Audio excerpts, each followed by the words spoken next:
right, welcome to Donovan Sadiq Show. I am the infamous Donovan Sadiq. I will throw a rock at your house, break your window, and run. I'm back. It's a lot of stuff going on. Happy holidays for those of you guys that got the flu.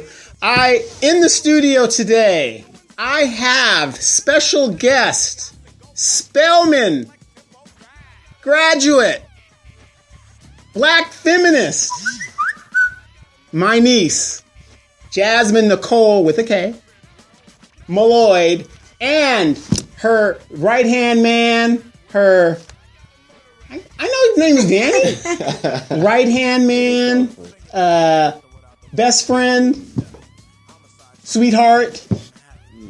All that. Right on. Danny, what was your last name? Henry. Danny Henry, like Mark Henry, the wrestler. Well, technically, Daniel Henry. Daniel Henry. Keep it technical. Okay. All right on. And Daniel is a alumni of RCC, so he is from right here, as well as the Inland Empire. So he's had a little taste of how we do it out here. So he's an alumni, which is good. And you're a graduate of what, Spelman? I am, yes. Spelman. Yeah, but you also went to Santa Monica. Santa Monica, right? So he's from Santa Monica. So he's from the neighborhood, everybody. So, but right now you guys reside down in D'Iberville, Mississippi. Well, Mississippi, D'Iberville, Mississippi. Unfortunately. Yes. What the hell is going on down in the South where 48% of the people wanted to elect a child molesting? Look, These people are crazy. I cannot speak on the logic. What's the logic? Some even said, they should be, whoever he was approaching about it like that. One of the people said people would be honored if it was back in the day. Oh, yeah, that their daughter is being hit on by a pedophile. Whoever he is. Isn't that sick? It's disgusting. And the problem is, 13 and 14 years old. That's not even, not at any age underneath adulthood.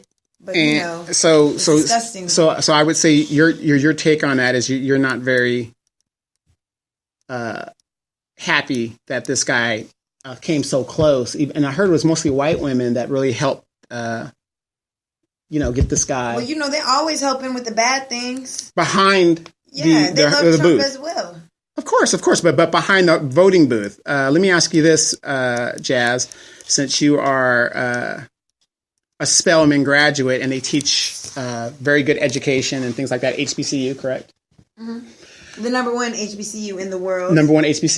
I would have to disagree with that because your cousin goes to Hampton University, which is... not the number one HBCU in the world. Not even the number 3. Okay. Because Morehouse College and Howard University always rival for number 2. Is that every right? other year. Well, guess what? Trump is going to make that great again and do away with that. Yeah, I'm almost positive that's the case.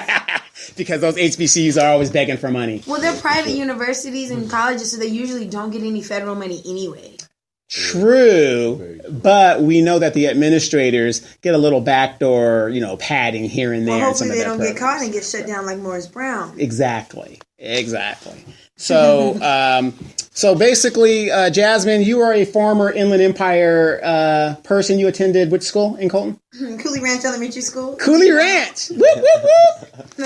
and you are now down in D'Iberville. I'm kind of glad. And you are now how old? I'm 23 years old. You just had a birthday. Yes, January 13th. I turned 23. 23. So you drinking? No. We already know you're smoking. No, I do not drink. Do not smoke. We know you're smoking. Do not do any of that. Okay. All right. Well, look, Mom, if you're listening, you heard her on record. I got it. On record. Mm-hmm. So if we take a drug test right now, I'm joking, but you're grown, so that's what you choose to do. That's what you choose to do. And in California, it's legal. It's legal. As long as you do it inside your house. Don't do it in the car and think you're getting away with it. Because a lot of Negroes out here are driving around in their cars and doing stupid stuff. Like alcohol. Yeah, and they don't treat it like that because you're supposed to do it in your home. Mm-hmm. You practice your own. But anyway, you got this company that you've started, and it is called Knotcute by Jazz. Yeah. So tell us a little bit about it. What's it about?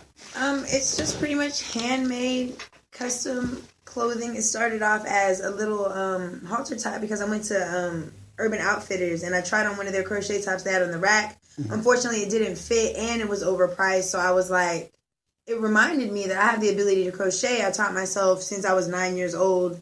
thanks to a book I found in a thrift store with my grandma. So I started doing the step-by-step with the book, and then went on to YouTube when that became a thing. And then so from there, I've just been compounding information, and then seeing that shirt in the store reminded me that I do have the ability to learn new things. So that's when I first tried to create a top, and it was very successful. So because I was in college at the time, a lot of my friends and peers around campus saw it and were like, oh, I like your top. Where'd you get it? So when I told them I make it, that's when the orders started flooding in, because I never planned to make this a business at all.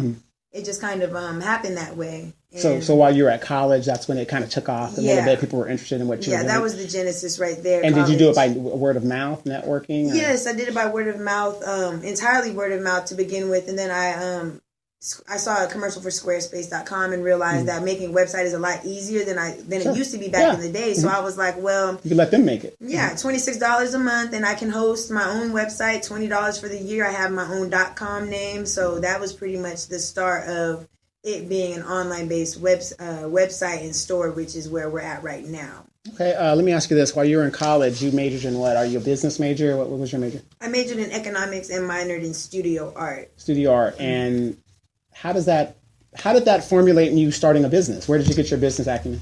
Well, I've always, ever since I was a child, I never really knew what I wanted to do in life. I was a child? I think, go ahead. Well, was a younger child. I never really knew, I don't know what I wanted to do, and I still don't really know what I want to do. I just don't see myself working for other people. I see myself making my own money, whether, I have to struggle or not. That's just all in the mindset and what I'm willing to do behind it. But I just see myself working for myself. So using my talents to create, it satisfies me personally on my day to day. So to see people happy with my products, it just keeps me going. And that's... Yeah, I have to agree with that. If these Negroes do not wake up with this guy in the White House, those days of living off wealth, not that you guys live off welfare, but you know what I'm talking about in general. Right. A lot of our people take advantage of the system. Yeah, the safety net, a lot of people won't be there. And they're getting rid of that safety net. And so if you don't, in the 8 years that Obama was in office, you didn't get your shit together by then, this guy's going to take care of it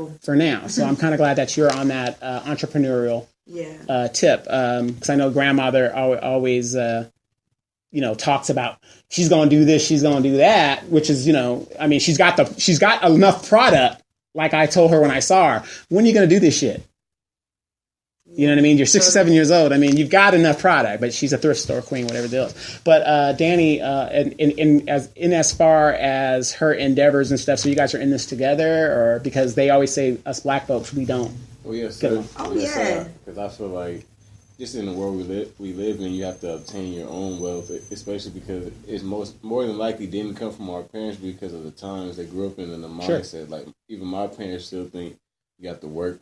Yeah, work. That's that mindset. Yes. Or I may be on my phone when they don't know your phone is your doorstep through to $1 million these days. It can be. Not to say it is, but it can be. It can be if you got your hustle. Right. So I support what she's doing 100% because what are you gonna do? You can struggle and make $1 million one day, just some random day because you never know when it comes, but. You have to get it how you want it, not how someone else sees you getting it. If you don't see yourself, because I personally don't see myself working for anyone for an extended period of time. Of course, you have to survive here and there, just sometimes, to make it work. Right? Sometimes, if you don't have a great support system, right? Sometimes, But again, my generation is the last of your grandmother's generation, where we follow exactly them. We can get out of high school, we can get a good job. For you guys, you have that. Like me, I don't have that. Like. Oh, they did this, and barely anybody in our generation really does. Yeah, because you guys are dealing with a global economy versus what we dealt with in the United States. At this point, people going to school for jobs that aren't going to be there. That aren't going to be there long, if anymore at all. And so it's like, and if the job is there, they rather pay that guy in India that has a bachelor's degree and a whole bunch of his experience and using his smartphone, he could automate a waurhouse all the way from India. Exactly, as just like we were just talking about, right? And able to really make it, he doesn't have to move anywhere. There it is. I just made $100,000. Right, and instead of paying you $25 an hour, they're paying them $10 an hour. Right. The money can go a long way. Well, that's awesome. I'm glad you guys must have been listening to my show. So anyway, well, I am your niece. Yes, it trickles down. Right. So Danny, you are a prolific songwriter. I wouldn't say prolific, but Yes, prolific. On the way. Okay, well, on the way. I don't know. Toot my horn as a great writer. I've always been. Well, if you don't toot your horn, who's supposed to do it? I don't want you to answer. Through school and everything, I've always been good, like had AP English throughout, throughout school, and like so, like, I'm great. Always been a good writer, and that just translated into music. I played instruments since elementary school. What kind of instruments? Trumpet was my first instrument, and then piano in college. I'm a music major, marketing minor. Right. So wait. How old are you? I'm 25. I just turned 25. You just turned 25. Young black man, and you have a musical background. Yes, you can play instruments. You can write music. Yes, sir. You have entrepreneurial spirit in your generation. Very rare. Yes, very rare. So, but what kind of stuff do you write? Love songs? It usually depends on the artist I would work with. Like work with people from Tank to who's that? What's his name? Tank. Okay. So who's a R&B singer, and people like Problem, who's like a rapper. So just depending on the artist and what their market is and what they're trying to portray. Like, so they usually come with a beat already, or instrumental, and an idea. Like, okay, usually their managers, usually not even the artist. Like, okay, we want to talk about this on this song, and then just create the story. As a writer, we create the story. So okay, right on. So let me ask you this: if I'm a country and western artist and I came to you for a song, could you write me a song? Yeah, exactly. Yes, sir. You could. Yes, sir. Because it's just like being a writer in English, you're making the story here. They give you, okay, this is what it has to be. This is what you have to put in here, but make your own story. Okay. So it's like, I only need to know. Okay, I only need to know the basis. Like, okay, you're from here. This is what you want to portray. What do you want to be the story? And I can make the details. Okay, I want a love story. Okay, you can make the details of that love story. Okay, right on. So how many songs do you have in your repertoire right now?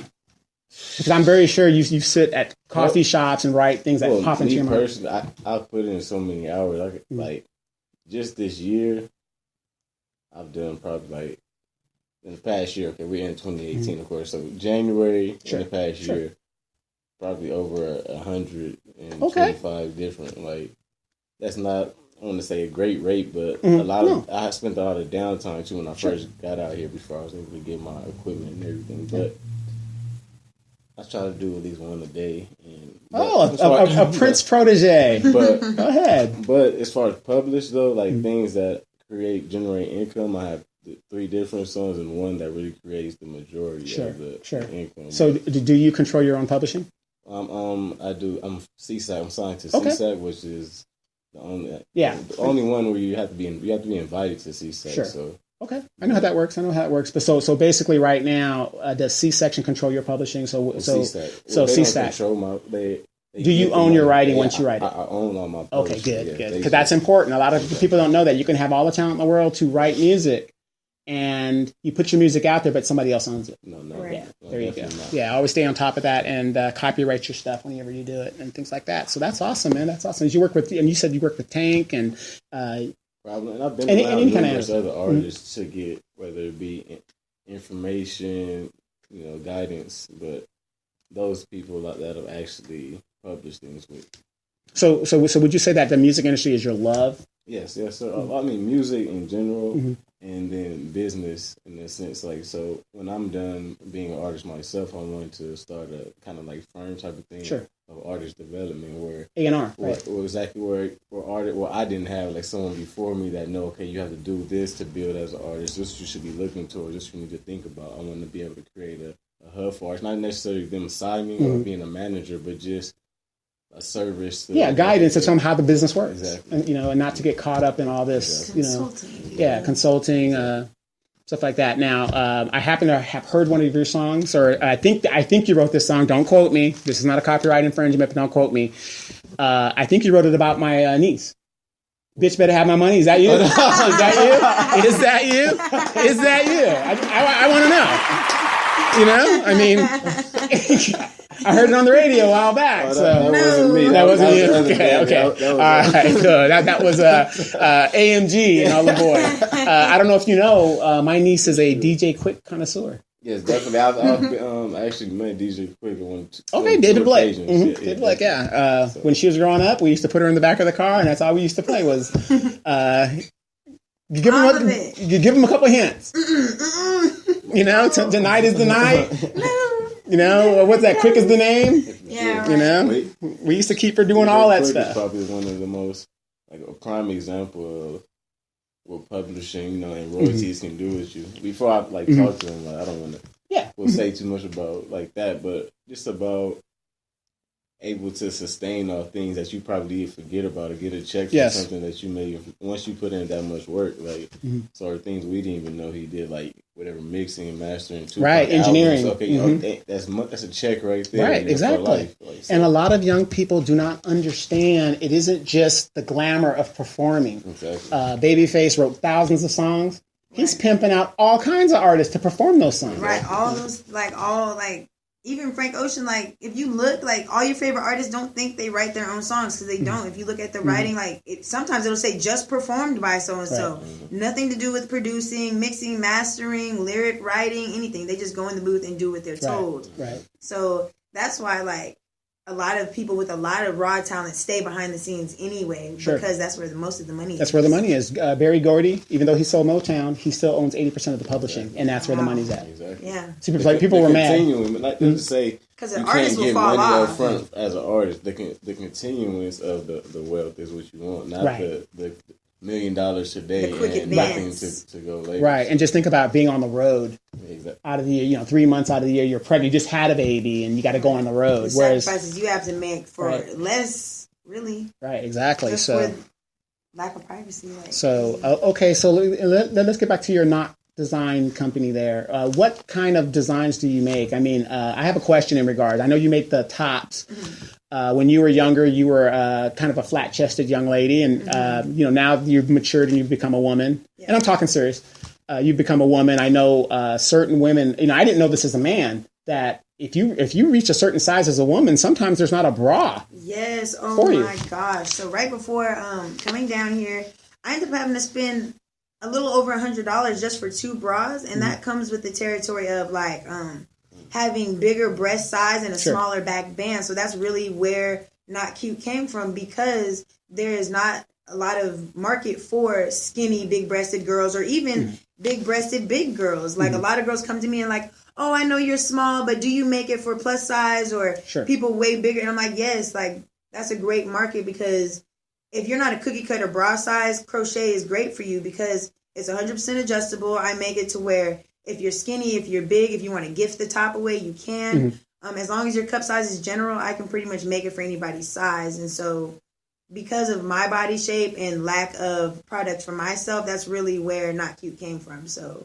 I encourage y'all, if you're skinny or big, any size, I make it to your size anyway. Okay. Like I don't sit on product. I don't make inventory. Sure. As far as far as the apparel goes, because I like to do it to every customer's and client's personal size. So if you're not ordering a hat or a scarf or anything like that, then I'm asking you your measurements and getting it to your size. Right, sure. So let me ask you this real quick in regards to price, because I know a lot of girls are out there listening like, well, how expensive would that be? Well, because it's being handmade, of course it's going to cost a little bit more than if it was mass manufactured. Right. And again, you can't go to Victoria's Secret and I need a triple G. They don't have it. They'd have to specially make it. And if they do have it, it's going to cost you a pretty penny. Pretty penny, because if you think about it, not a lot of women have a triple G size. So they don't make any money off of that. Really, if you think about it, they don't make a profit off of a bra like that. Right. So that's why Victoria's Secret. Right. And I saw that in some of your models, and your website is knotcutecrochets.com. And you have some models on there. And I saw some of your models, by the way, leave me the numbers when we talk about that. I'm single, so they are above 18, right? Yes. Okay, well, it's good. But I saw some of your models. I noticed you had a 2-piece size. Now, you've been crocheting, stuff like that. Now, I don't know a lot about women, but, other than what men are supposed to know about them.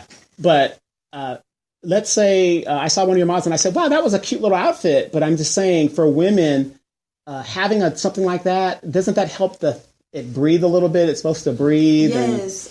So the way the stitches are, it's not your traditional woven fabric. If you're familiar with crochet or knitting, even it's the same style, like open open air style material. So like it just depends on the outfit that you're getting or what you like, because I have some people who request like, oh, I like that top, but can I get it with a smaller holes in between? And some people ask me, oh, well, I like that, mesh look, can you make it a little more see-through? So it really just depends. All I have to do is change the size of my hook to change, how breathable it will be. So yeah, because I noticed in some of the bottoms, I said, well, that's, because women have to, there's a lot of stuff going on. Right. So if you're at the beach, I saw that little beach thing.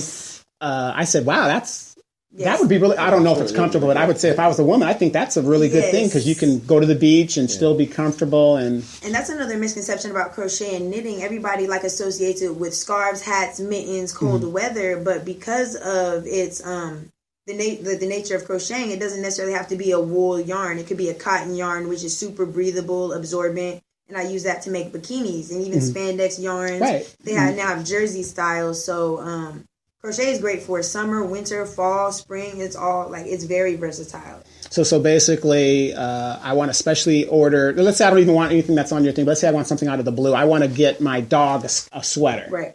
I just have to give you the measurements. Contact you via your website. Tell you what my situation is. Give the dog, dogs come in large, extra large, small, medium, whatever. Give you the basic things, and you could you could make a dog sweater, cat sweater, things like that. I don't just make apparel. I also make baby items, household items, and dog items, like you said, pets, pet cat toys. I can make cat toys, little hats for dogs, little footies for dogs, sweaters, like you said. So it's not just stuck for humans or adults or teenagers. Whatever comes to my mind. Or it's not just women. I make things for men as well. So, but Uncle's kind of getting a little light on the top there. That. So you need a hat. Yeah. So well, it's cold right now. I got to keep my head warm. So you know how that is. But I used to have a flowing, beautiful hair. Yeah, that Jerry curl. Yeah, my Jerry curl stuff. That's right. And women loved it. They loved it. But anyway, so that's good. I'm kind of glad that you're doing that. What is your website again? Knotcute.com? Knotcutecrochets.com. Knotcutecrochets.com. That's on Facebook too? Yes, and that's also my Facebook and Instagram and Twitter as well. So all three medias. Okay, and we're going to repeat that again. I've asked you several times on my video show. We weren't supposed to do the video. We're doing radio because I know you guys are busy and you guys are running all over California because there's so much to do here versus down in the South. I swear.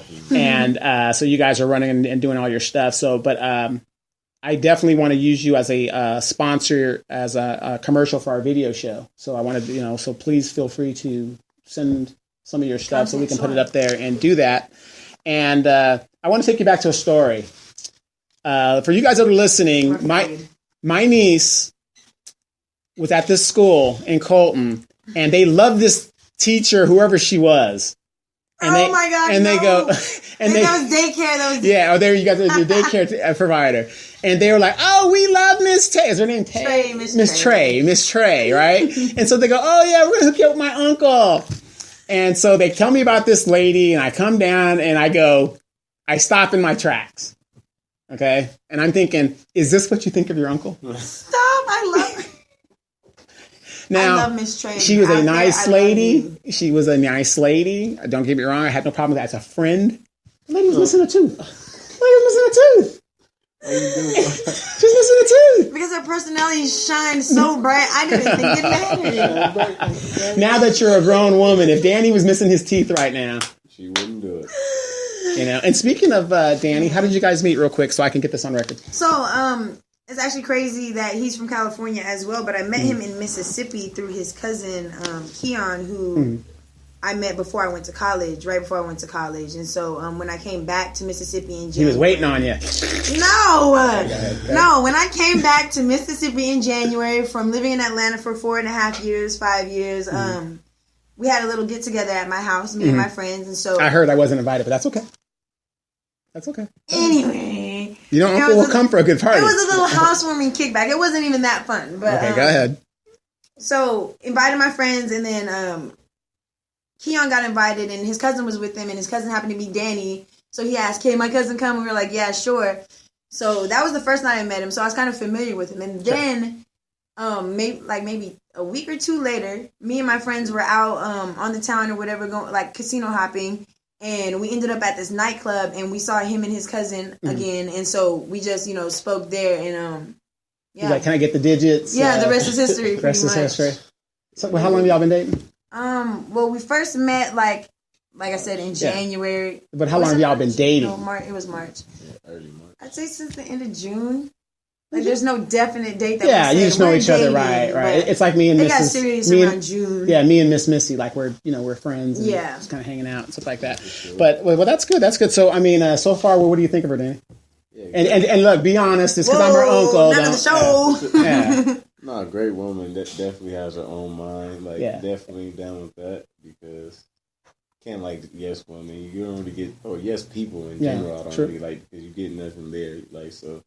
Even if I don't like stuff sometimes, I still like to hear. Right. Enhances and gives you another option to think about something. So, I mean, it allows me to progress myself, because in another person with a strong mind or intelligent mind, should I say, not like I can say something and she understands or can elaborate. Not like, what are you talking about? Right. Because, she knows a woman that knows nothing about, that they don't concern them. Some women don't concern themselves with certain things because they feel like a man is going to do it for not just a man going to do it for them, but just certain things that they don't concern themselves with that you feel like should be common sense with people in general. Right. So what did they tell you? What did she tell you about her dad? Like, okay, look, when you meet my dad. But he's actually just your brother, her father is a lot like my father. So when she tells me a lot of things, I was just like, that's how guys. As a father, you got this guy coming at your daughter and stuff like that. See, now they're my nieces, so I don't have the I don't really give a damn because they're not my children. Other than they're my nieces, so if I have faith enough that they know what they like and what they don't like, and and it is what it is. Because when they were growing up, I told them the real facts of life, and I said, "This is how it's going to be." For sure. So and when they turned 18 and went on to their way, for our family, it's like a magic number. You turn 18, you're not babied anymore. It's like, okay, you're grown. See, my father's saying, my grandma actually did it to. He talks about it all the time. My dad, when he was around like 16, going on stuff. But him and my uncle they were just all in the streets all the time. Sure, so if you're gonna do that, then I can understand. Like you're gonna be that age, acting like you're 18. Yeah. She put okay, you guys cut your hands off early. Right, exactly. Well, I'm gonna give you some of the best advice I gave my troops, and I gave any young man that seems to be. Going somewhere in life. This is my niece, but it's true no matter if you're my niece or not. She could be my daughter. It doesn't matter. In the state of California and in the United States in general, we have a thing called common law. Mm-hmm. If you are in common law with somebody 7 years or more, be prepared to be screwed over. So at 6 years, I would advise you to reevaluate your relationship and see if it's worth what you think it is, okay? Because a lot of young men don't get that talk from their dad, because nobody thinks about it until it's like, oh, man, I've been with this chick for 8 years. Oh, she's taking me to court. Oh, my God. That's I don't want, to say too much about my parents' situation. But, that's pretty much same thing, right? So I always tell young people, if you have a common law thing, why not get married? It's the same thing, because if it doesn't work out, you just get a divorce. Exactly. It's the same thing. Right. So, but I'm not telling you guys to get married. I'm just saying the best advice I'm going to give you guys, especially my niece, is there is no rush to have children. Right now, you guys can pick up and go all over the place you want to go without having something holding you back. Okay. And I would highly recommend travel and spend time with each other and do that, especially when this company, Knotcute, crochet.com takes off and the money comes in. And of course, I will be billing you for my sponsorship of putting it up on my show. The Super Bowl, I think it's $1 million every 15 seconds. Wow. That's something ridiculous. Yeah. So I'll give you $1.50 gotcha. for your troubles, for your advertisements and exposure and placement. Okay. Over my 15,000 people, then I'll take you to court and sue you. I have no problem doing that. So, see, then we need to get hey, you tricked me on this show. No, I didn't get it. I'm giving you exposure. 15,000 people are listening right now. But I know you guys got to go. You guys got things to do, casinos to see, things like that. I wish you guys a lot of success. Don't be a stranger. Come out to California if you guys need anything. Well, you know where Uncle's going to be. I have my show. You're always welcome. Danny seems to know a little bit about it. Work together. Don't work against each other. And like I said, use social media to, if I had what you guys have now, I would have had my own business myself a long time ago. I already had a radio station a long time ago. Because I do this for fun because I'm a troublemaker. Like everybody knows, I'm a troublemaker. So use social media to its benefit, and use the platforms that people have around you. So like and share. I got to get used to you saying that too. People that are on Facebook, family members on Facebook, hey, just share this for me. Yeah. And just get it out there, because I'm telling you, you have a product that I think would go, especially out here in California. Where it's warm all the time. It's warm all the time, but when the winter hits, we want to be cute. Right, and warm. And that's the versatility of knotcutecrochets.com. There it is. And so that's the handle for everything. The Instagram, the Twitter, the email if you have any questions, and the Facebook as well. Not Cute Crochets, and that's KNOTCUTECROCHETS. Not Cute Crochets. Crochets. And there we go. And I'm gonna keep putting that up as one of our sponsors on the show. So there you guys heard it right here. Donovan Sadiq, local troublemaker, with Danny Henry, probably a future nephew, Most likely. Nephew-in-law, and my youngest niece, which we call Mumbles, because it took her a long time to learn how to speak, and when she did speak, it was like blah blah blah blah blah blah. Point, damn it, point. So she's all grown up now and a Spelman graduate, and we are very proud of her and her endeavors. And like I said, use wisdom and use the resources that are put in front of you to your advantage, because you're only young once. So this is Donovan Sadiq. This is the Donovan Sadiq Show. You guys also tune in and check out Demetra K on Sundays, 3 p.m. Pacific Standard Time. She's talking the real. And we are doing Loving the Skin I'm In tomorrow. You guys will be on the airplane by then, but please like and share this. We'll see you guys again next week. These guys got to get out of here. We are out of here. Peace.